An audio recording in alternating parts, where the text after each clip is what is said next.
Halo semuanya, selamat datang di channel yang tidak layak untuk dihina ini. Sebelum kita mulai, atur posisi santainya, seruput kopinya, dan mari kita berkhayal. Setelah itu, mereka segera masuk ke dalam rumah keluarga Du. Mereka mencoba menyelinap, dan tanpa sepengetahuan para penjaga di keluarga Du. Mereka juga diperintahkan sebisa mungkin untuk tidak menyebabkan keributan. Akan tetapi, Lin Tian yang saat ini sedang duduk dengan tenang, tetapi tiba-tiba saja mengerutkan keningnya, dia merasakan ada hawa membunuh yang kuat, yang tiba-tiba saja masuk ke dalam rumah keluarga Du.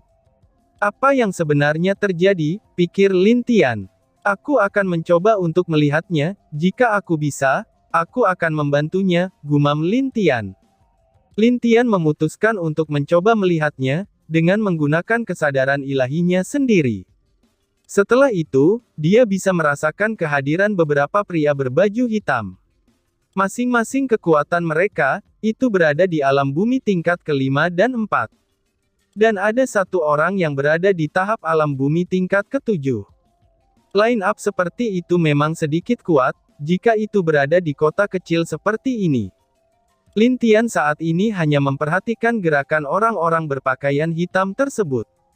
Kemudian setelah itu, Lin Tian mendengar percakapan mereka, ternyata, mereka semua berasal dari keluarga Cao.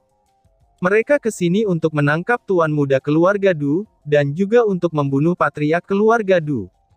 Sebaiknya aku singkirkan saja orang-orang ini, karena jika tidak, apa yang aku inginkan besok akan tertunda. Baiklah, aku akan mencoba teknik pelahap yang telah aku pelajari tadi, gumam Lin Tian. Dia segera tersenyum, lalu menandai mereka semua dengan kekuatan ruang. Dan setelah itu, dia membentuk segel di tangannya sambil bergumam. Melahap, melahap makhluk hidup, gumam Lin Tian. Orang-orang berpakaian hitam yang telah berpencar itu tidak menyadari bahwa, mereka sudah ketahuan dan sedang diawasi. Lalu di atas kepala mereka, itu tiba-tiba saja ada lubang kecil yang muncul, jika diperhatikan, lubang itu semakin besar dan terus membesar. Ketika orang-orang itu melihat lubang yang ada di atas kepala mereka, mereka semua langsung terkejut. Apaan ini? Ucap salah satu dari mereka dengan bingung. Setelah beberapa saat lubang itu membesar, dan mereka semua segera terhisap ke dalam lubang itu. Tidak, mereka semua berteriak, dan tidak percaya dengan apa yang mereka lihat. Dalam sekejap saja, 10 orang berpakaian hitam itu langsung menghilang ke dalam ruang kehampaan. Di dalam ruangannya, Lin Tian terlihat masih menutup matanya, dan setelah beberapa saat, ia segera membuka matanya. Wah, kekuatan melahap ini mantap juga ya. Bisa-bisanya kekuatan ini menghisap kekuatan dan juga kehidupan makhluk hidup. Baiklah kalau begitu, aku harus mempelajari kekuatanku dengan baik. Malam ini sepertinya aku harus di sini, dan sebaiknya aku tidur saja, ucap Lin Tian sambil berbaring di tempat tidur. Si Lin Bai kemana ya? Sebenarnya apa yang ingin dibicarakan Feng Er dengannya, pikir Lin Tian. Sudahlah. Mungkin Feng Er sedang merindukan Lin Bai, kucing kecil yang beruntung, ucap Lin Tian sambil menatap ke atas. Lalu dia menutup matanya, dan kemudian tertidur pulas. Cerita berpindah. Feng Er, lihatlah, rambutku terbakar, tolong maafkan aku. Feng Er, tolong, tidak, aku bisa botak kalau terus begini, tolong aku, teriak Lin Bai. Lin Bai masih berteriak di tempat Feng Er menggantungnya. Rasakan itu, jangan pernah coba-coba untuk mengintip jika tidak kuat dengan resikonya, lain kali jika kamu melakukannya lagi, aku pasti akan menghukummu lebih dari ini. Feng Er berbicara sambil melihat Lin Bai yang masih tergantung dengan terbalik di kawah gunung. Kamu tunggu sampai besok, besok baru akan aku lepaskan, teriak Feng Er. Setelah berbicara, dia berbalik dan pergi meninggalkan Lin Bai yang sedang berteriak keras di atas kawah gunung yang penuh dengan magma. Cerita berpindah ke sebuah ruangan rahasia di keluarga Cao. Apa yang sebenarnya terjadi, kenapa para penjaga kegelapan yang aku kirim semuanya mati, kata seorang pria parubaya. Keparat, siapa orang itu? Pria parubaya itu berteriak dengan kesal. Penjaga, teriak pria parubaya itu. Seorang penjaga membuka pintu ruangan, dan kemudian masuk ke dalam. Setelah masuk, dia memberi hormat kepada pria paruh baya itu. "Siap Patriark," ucap si penjaga.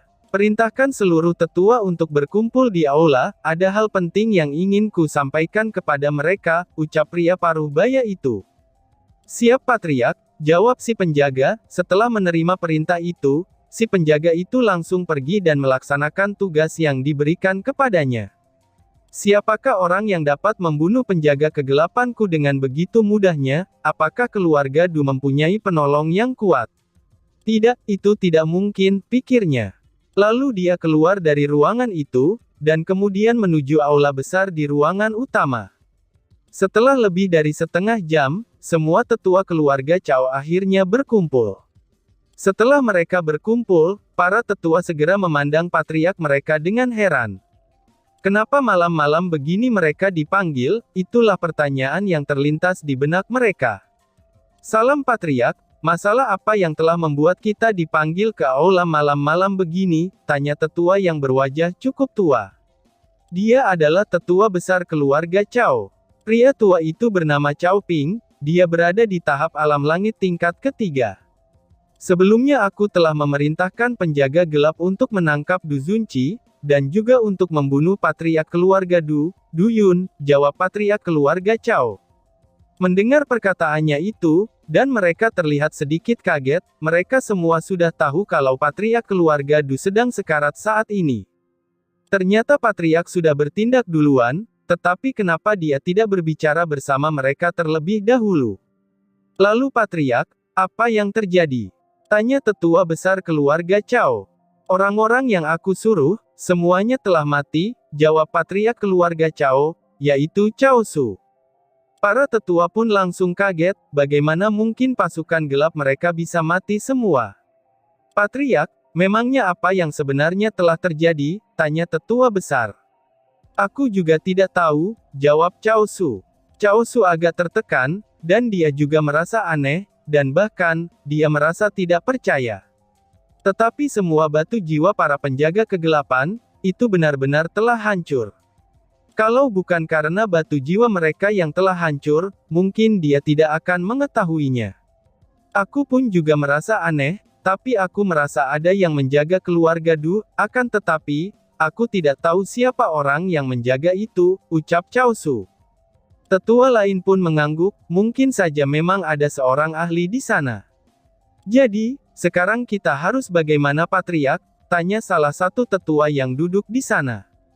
"Kita akan menyelidikinya, tugaskan beberapa orang untuk mengawasi rumah Du, tetapi jangan terlalu dekat. Kemudian cari pembunuh anakku Cao Lin. Dan beritahu juga, jika anak yang telah memukul anakku di kota itu telah keluar dari rumah Du, kabari secepat mungkin," ucap Cao Su. "Siap Patriark," jawab para tetua. "Tidak ada yang boleh melukai anakku, apalagi membunuhnya, aku akan membuat dia menyesal seumur hidupnya," gumam Cao Su dengan wajah yang menyeramkan. "Bergeraklah sekarang, jika ada yang memiliki kesempatan, perintahkan orang suruhan kita untuk menyampaikan pesan kepada kita, agar kita dapat menghancurkan rumah keluarga Du," ucap Cao Su memerintahkan. "Baiklah Patriark," jawab para tetua. Setelah menjawab perintah itu, mereka semua segera membubarkan diri, dan kemudian menjalankan apa yang diperintahkan oleh patriark keluarga Cao. "Sepertinya untuk menghadapi keluarga Du saat ini, aku harus lebih ekstra hati-hati. Tetapi apa yang sebenarnya terjadi dengan Du Yun, sampai-sampai dia terluka seperti itu?" pikir Cao Su setelah semua orang pergi dari sana. Dia tahu bahwa Du Yun saat ini sedang terluka parah, dan dia juga mencari info kenapa orang itu bisa terluka saat kembali. Tetapi semuanya sia-sia, karena setelah sampai di kediaman keluarga Du Yun langsung menutup diri. Dan setelah itu, dia sudah tidak sadarkan diri karena terluka cukup parah. Sampai sekarang pun, dia juga masih tidak sadarkan diri. "Sudahlah, aku harus mencari pembunuh anakku dulu," ucap Cao Su dengan tegas. Setelah mengatakan itu, dia kemudian keluar dari ruangan itu dan menghilang. Cerita berpindah ke gunung berapi. "Aduh, Fenger, tolonglah aku, Meong. Aku kan laki-lakimu, bisa-bisanya kamu tega melakukanku seperti ini. Kakak tertuamu pasti akan merasakan apa yang ku rasakan suatu saat nanti. Waduh, tidak, buluku, sayang, tolong lepaskan aku, teriak Lin Bai. Haciu, Lin Tian tiba-tiba bersin, dan tersentak dari tidurnya. Siapa yang sedang membicarakanku, ucap Lin Tian. Tidak lama kemudian, dia menggelengkan kepalanya dan kembali tidur. Keesokan paginya di kediaman keluarga Du. Semua keluarga Du tidak ada yang tahu bahwa ada penyerangan pada malam hari, dan semua orang yang masuk telah dibunuh oleh Lin Tian tanpa meninggalkan jejak sedikit pun. Pagi itu Lin Tian telah bangun, dan Lin Tian sedang berlatih pedang di halaman belakang keluarga Du. Gerakan-gerakan berpedang Lin Tian sangatlah indah, dan jika ada orang yang lebih teliti ketika melihat gerakan pedangnya, dia pasti akan melihat aura pedang yang keluar di setiap dia mengayunkan pedangnya. Di depan pintunya, itu sudah ada Du Zunci yang datang, dan kemudian mengetuk pintu ruangan Lin Tian.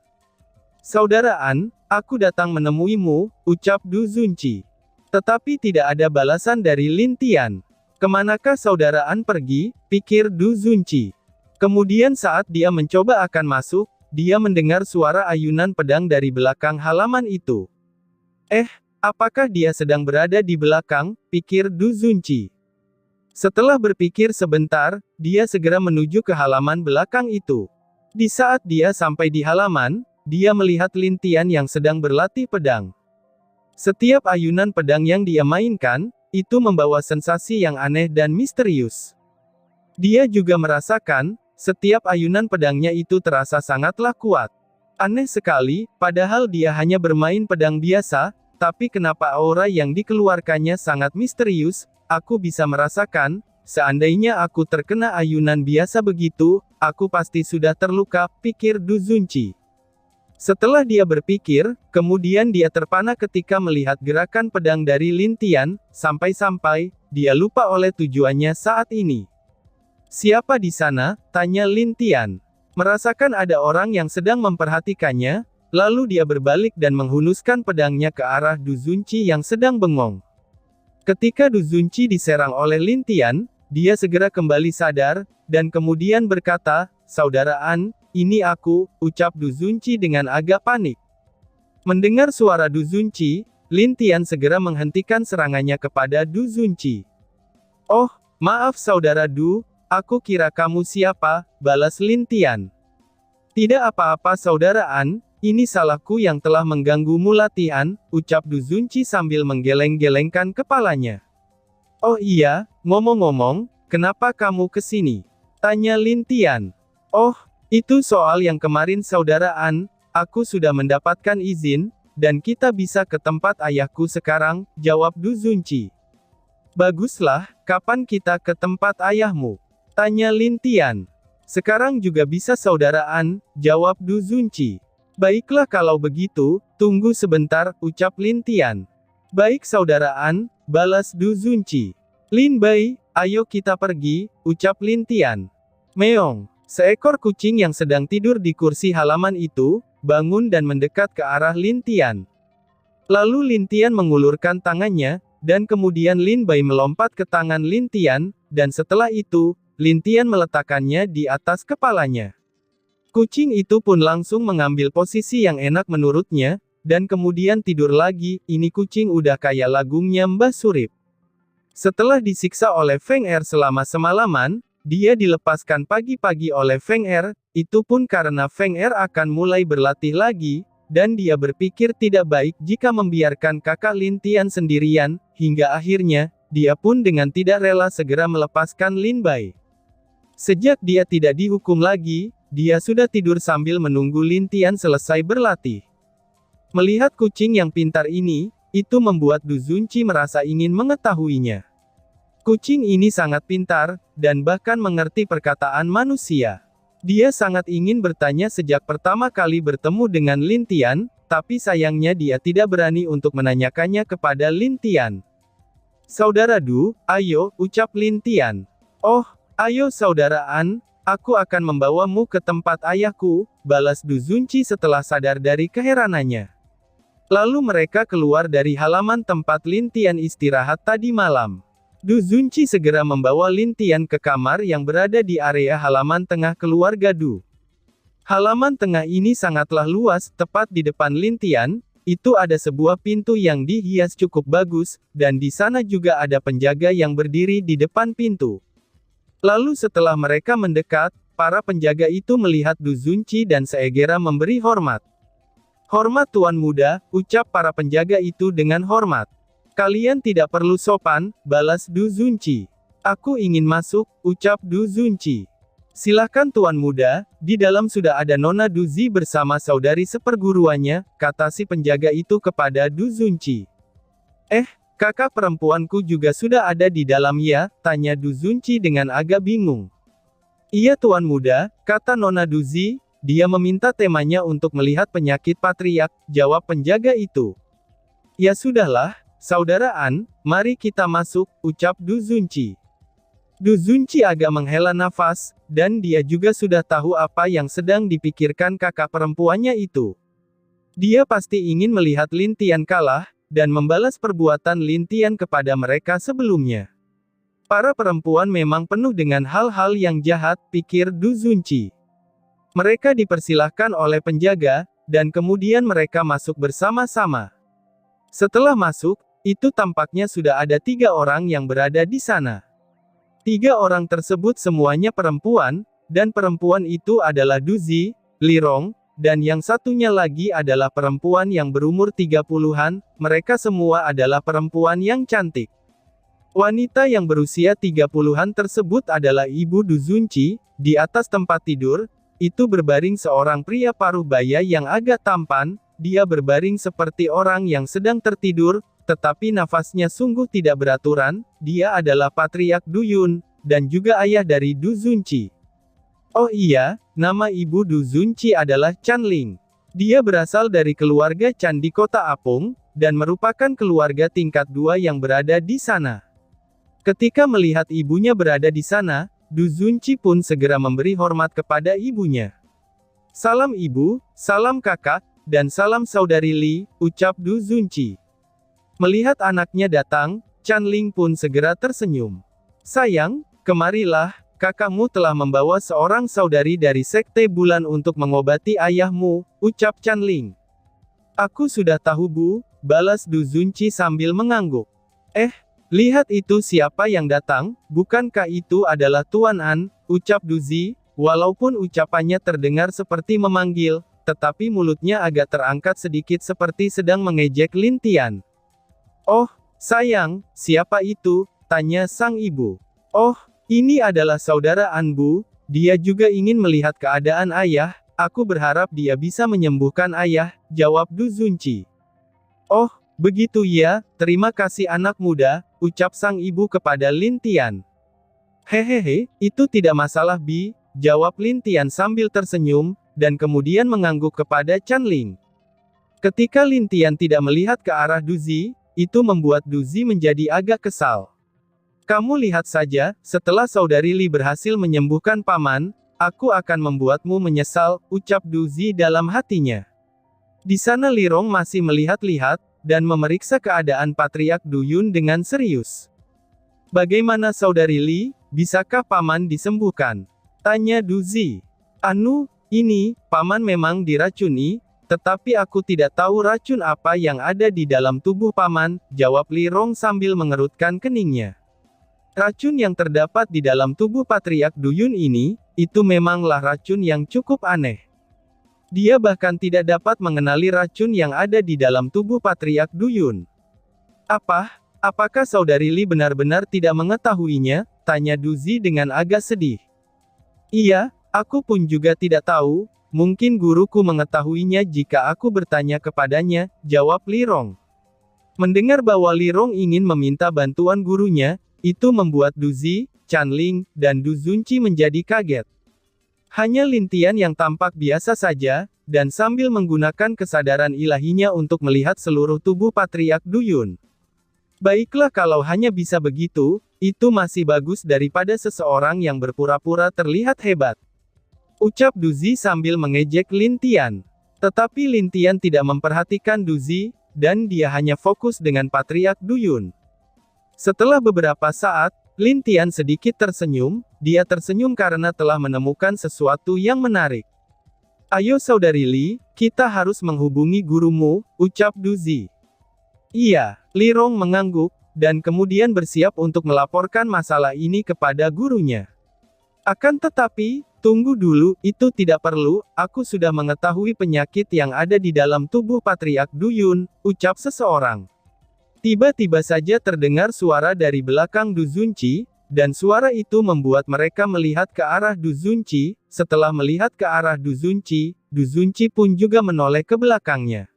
Melihat pemuda itu, ini membuat mereka merasa kaget. Apakah kamu sedang bercanda? Teriak Du Zi dengan kesal. Dan tiba-tiba saja bersambung. Sekian dan terima kasih banyak.